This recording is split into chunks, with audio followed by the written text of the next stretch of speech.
Chinese fighter jets fly in the sky over the Taiwan Strait. American ships sail in the water nearby. This area is very important and full of tension.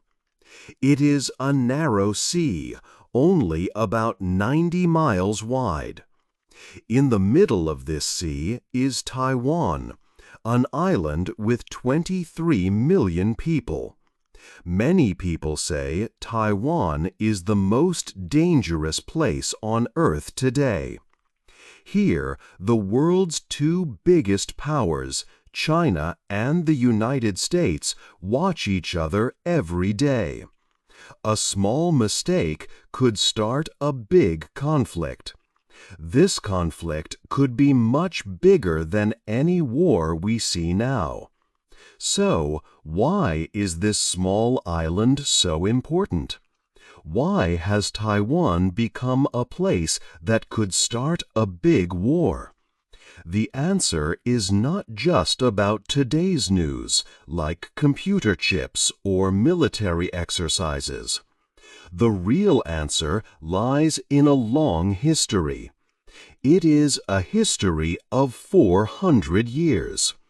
This history includes countries wanting to control others, big empires falling, and old fights.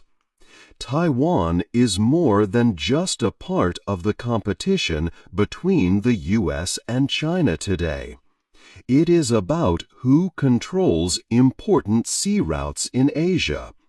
It is also about China wanting to end what it calls its century of humiliation.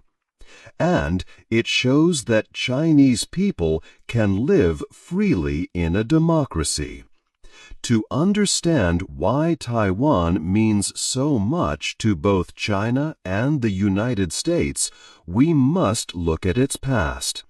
We need to go back to the beginning, when Taiwan was just one island in a world of powerful countries.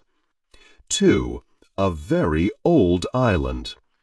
Before anyone else, Taiwan was home to people called Austronesians. They lived on the island for thousands of years, forming many different tribes.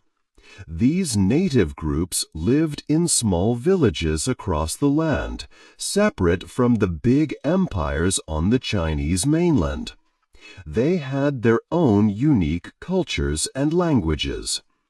In the 17th century, European countries saw Taiwan's important location. The Dutch East India Company arrived first. They built a trading fort called Fort Zeelandia in 1624. After them, the Spanish built small outposts in the north of the island. For these Europeans, Taiwan was valuable because it controlled key sea routes. These routes were used for trading goods like silk, spices, and silver between China and other parts of Asia. The Dutch also brought Chinese workers from the Fujian province. They built roads and irrigation systems. They also started the first Chinese schools on the island, slowly changing Taiwan's culture. However, European rule did not last long. In 1661, a powerful Chinese leader named Zheng Chenggong arrived. History remembers him as Koxinga. He came with a large fleet of 900 ships and 25,000 soldiers. Koxinga was the son of a Chinese pirate and a Japanese mother. He was fighting against the new Qing dynasty that had taken control of mainland China. Koxinga fought the Dutch for 9 months and won. He then established the Kingdom of Tungning. This was the first time a Han Chinese state ruled Taiwan. Koxinga's kingdom lasted only 22 years. But it became a safe place for many Chinese people escaping the fighting on the mainland. This pattern of Taiwan offering refuge would happen again much later. Later, in 1683, the Qing dynasty finally conquered Taiwan. The Qing rulers from Beijing did not care much for the island. They saw it as a necessary defense point, but also a troublesome place with many rebels and pirates. The Qing government did not try hard to develop Taiwan. They even described it as a ball of mud and not very important.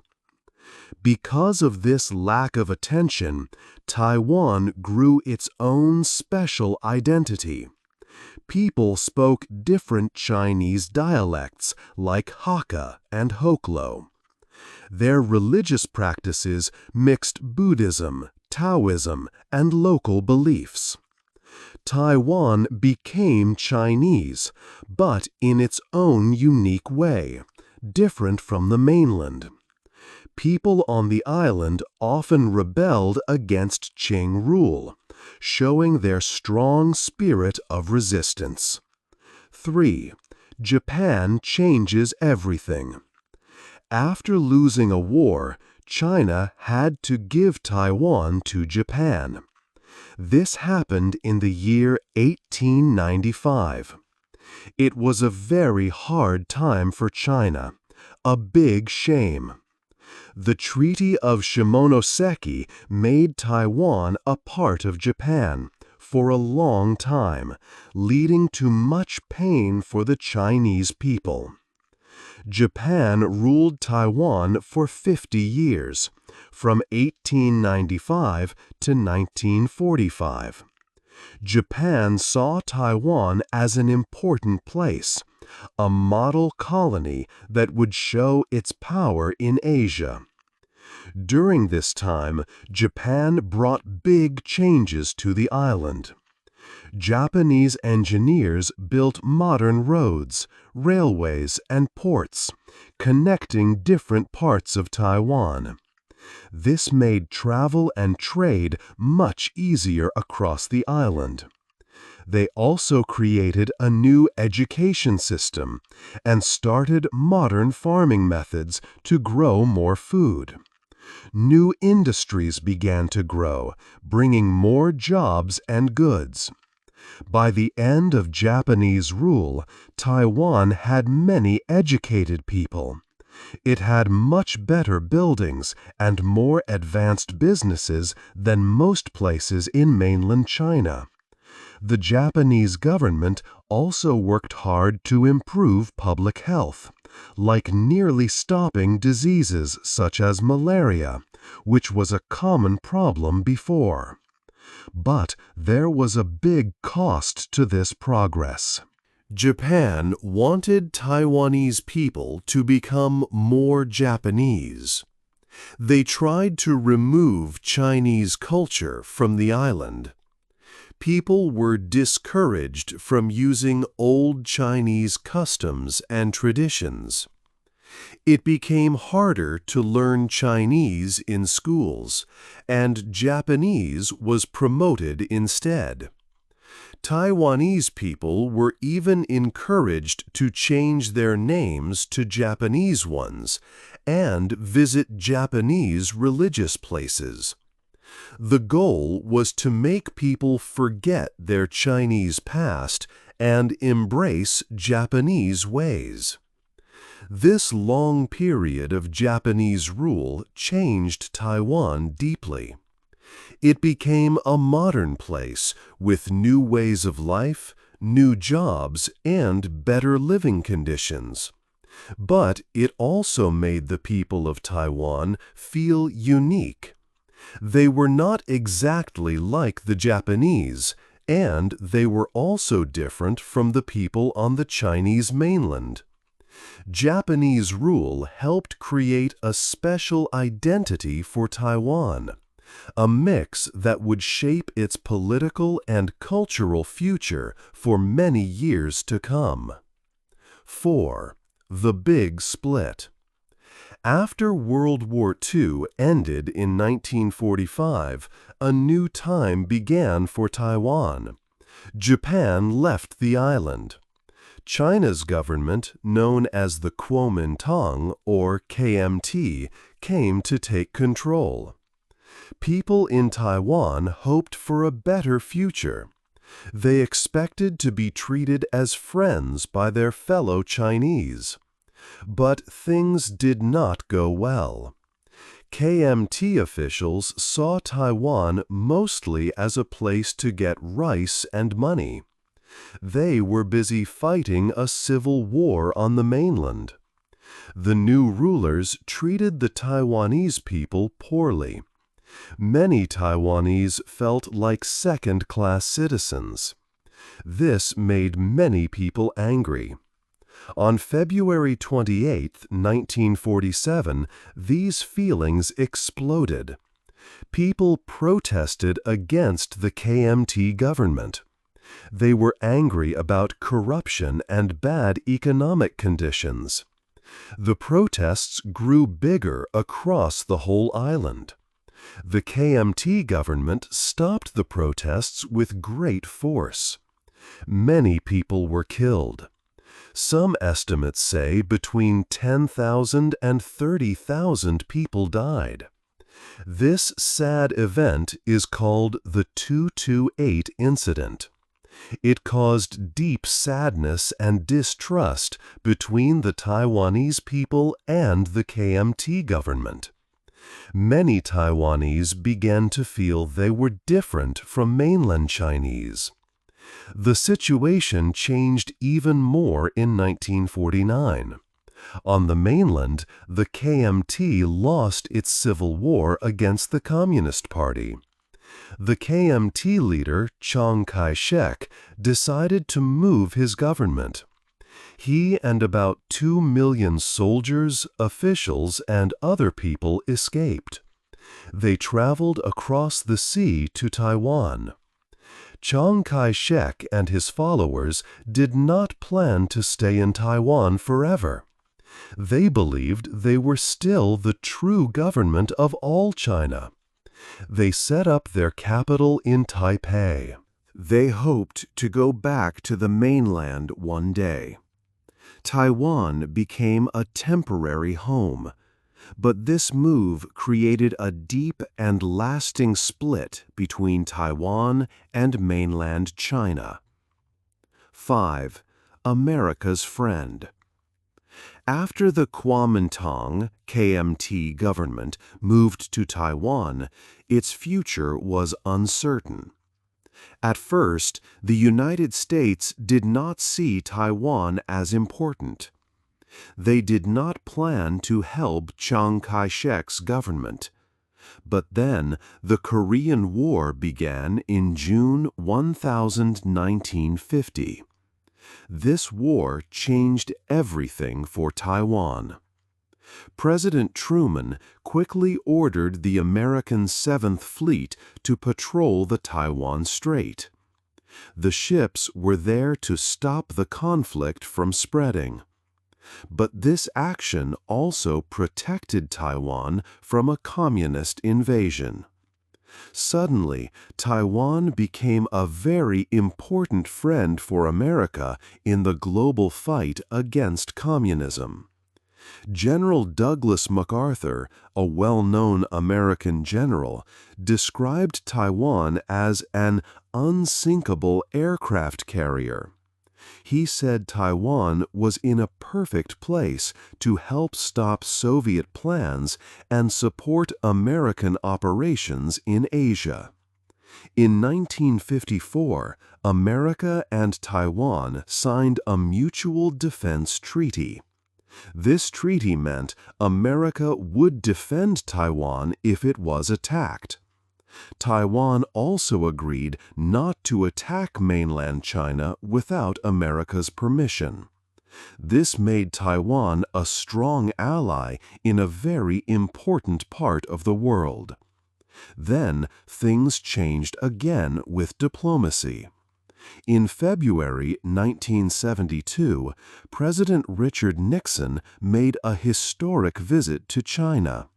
This was a big change in world politics. America wanted to work with China against the Soviet Union.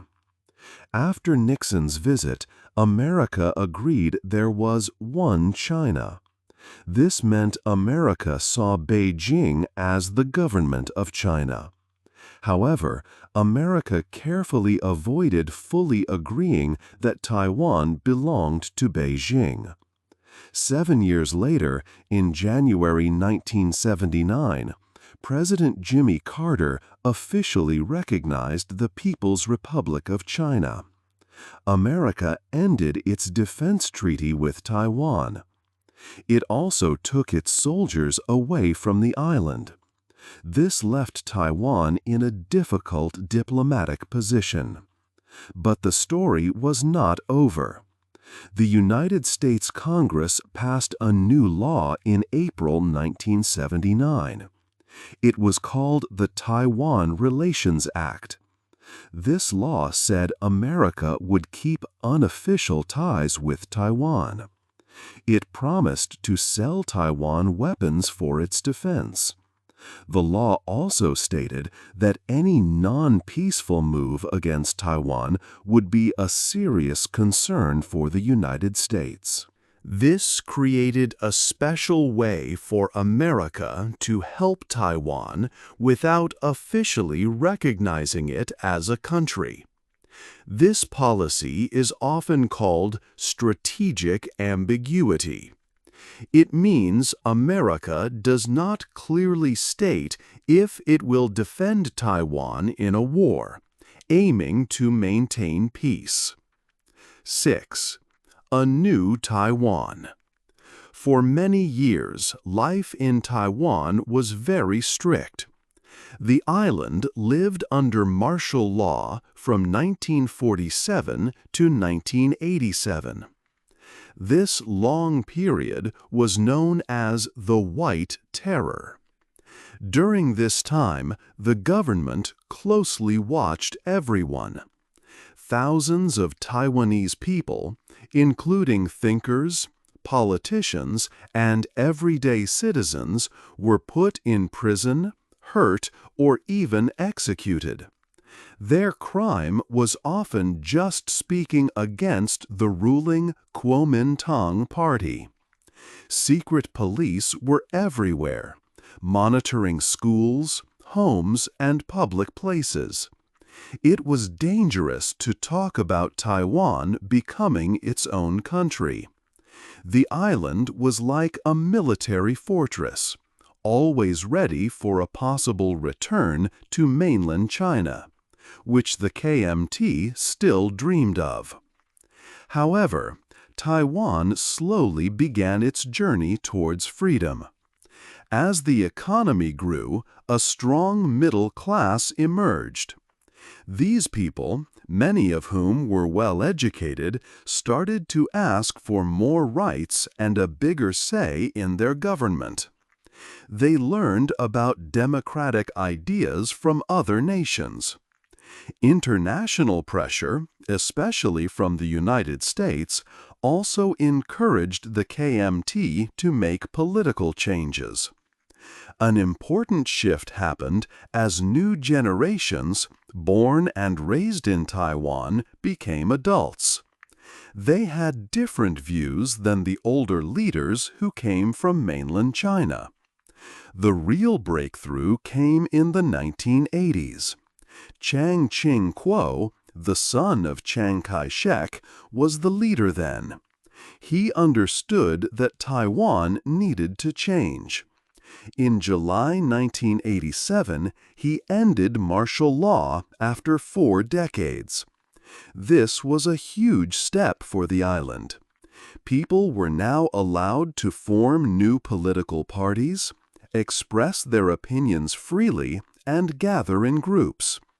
When Chiang Ching-kuo died in January 1988, power moved smoothly to his vice president, Lee Teng-hui.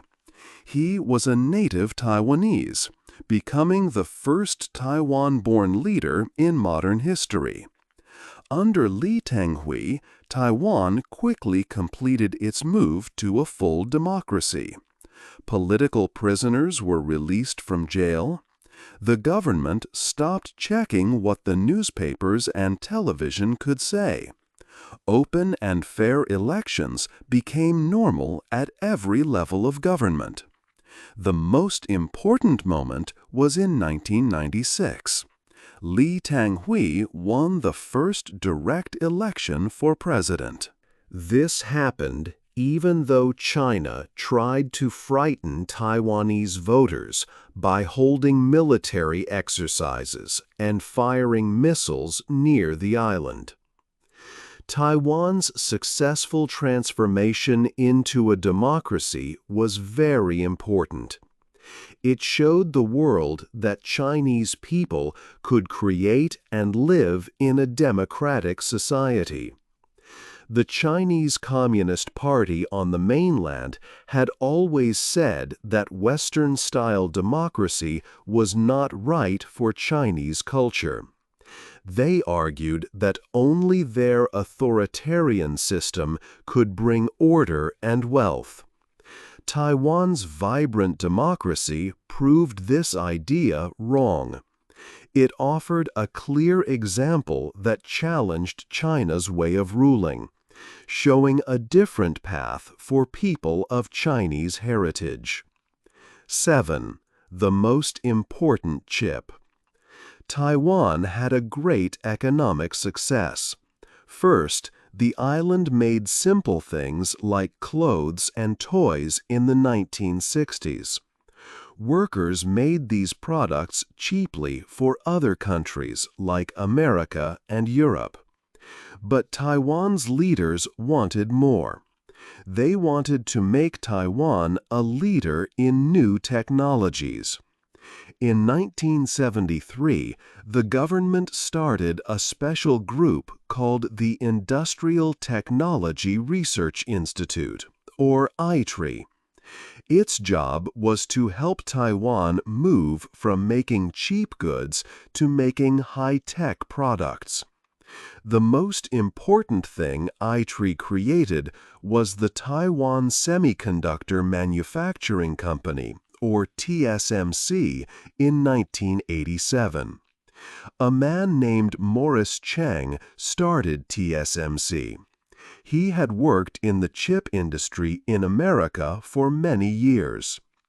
TSMC had a new idea for making computer chips. Most companies design their own chips and then make them. But TSMC decided to only make chips that other companies designed. This made TSMC very good at its job. It could make chips better and faster than many other companies. This idea worked very well. Today, TSMC makes more than 60% of all computer chips in the world. It also produces more than 90% of the most advanced chips. These small chips are in almost everything modern. They are in iPhones, smart cars, and special computer systems that use artificial intelligence. Even military equipment uses these chips. Taiwan has become the silicon heartland for the world's technology. Because Taiwan makes these important chips, some people talk about a silicon shield. This idea says that Taiwan is so important to the world economy that no country would attack it. An attack on Taiwan would stop the making of these chips.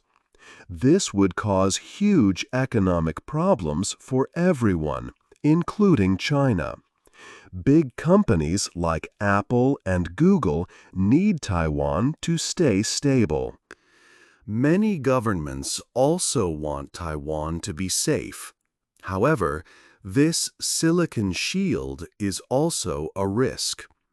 Taiwan's computer chips are so valuable that they make the island a bigger prize. If China controlled Taiwan, it would also control these chips. This would give China great power over other countries' economies and technology. So the very thing that makes Taiwan safe today could also make it a target in the future. 8. The big fight today. Today, China has a clear and strong goal: to unite with Taiwan. China calls this goal its Great Rejuvenation. This means China wants to become a very strong world power again, a place of honor it believes it once held. For China's leaders, Taiwan is the last piece missing from a time called the Century of Humiliation. During that time, foreign countries took Chinese lands. Bringing Taiwan back is not just a political choice for China. It is seen as making a historical wrong right. If the Chinese Communist Party does not bring Taiwan back, its power might seem weaker. This puts a lot of pressure on China's leaders to take action, especially as China's military gets stronger. The United States looks at Taiwan differently. America wants to stay powerful in Asia. Taiwan is key to this plan. It sits in a special place, part of an island chain that helps keep Chinese Navy ships from moving easily into the Pacific Ocean. If China controlled Taiwan, its navy could go anywhere in the Pacific. This would greatly change who has power in Asia. Also, Taiwan is a democratic country. America wants to protect its democratic friends. Taiwan's location and its advanced technology are very important for America's idea of a free and open Asia. But a war over Taiwan would be extremely dangerous. It would be much bigger than other recent conflicts. The two biggest economies in the world, China and the United States, would be fighting directly. This would break global supply chains. Factories could not get parts. Things like phones and computers would be hard to make. Financial markets all over the world would crash. There is also a real danger that such a war could lead to nuclear weapons being used. Millions of people, not only in Taiwan, but across the whole region, could die. The people of Taiwan, 23 million of them, live under this threat every day. Many do not want war, but they also do not want to be ruled by China's Communist Party. They have built a strong democracy and a rich economy. Yet decisions made in Beijing and Washington greatly affect their future. Taiwan is a Chinese society that chose democracy. This fact challenges China's idea that only its way of rule can bring stability. The peace across the Taiwan Strait is very fragile. It cannot last forever without changes. This current situation does not fully satisfy anyone, but it helps prevent a big war for now. However, many things are changing. China's military continues to grow. The balance of power in the world is always moving. Taiwan has survived many challenges over 400 years, from old empires to strict rulers. Now it faces its greatest test. The jets still fly high above the Taiwan Strait. Naval ships still patrol the waters. These sights remind everyone that the peace is delicate. The future is unknown. What do you think is the biggest challenge for Taiwan and the world in keeping peace today? Hey there! Just a second before you go. If you learned something new today, please give this video a like, write your thoughts in the comments, and subscribe to the channel. It only takes a second, and it really, really helps to create even better English videos for you. Your support means the world. Thank you.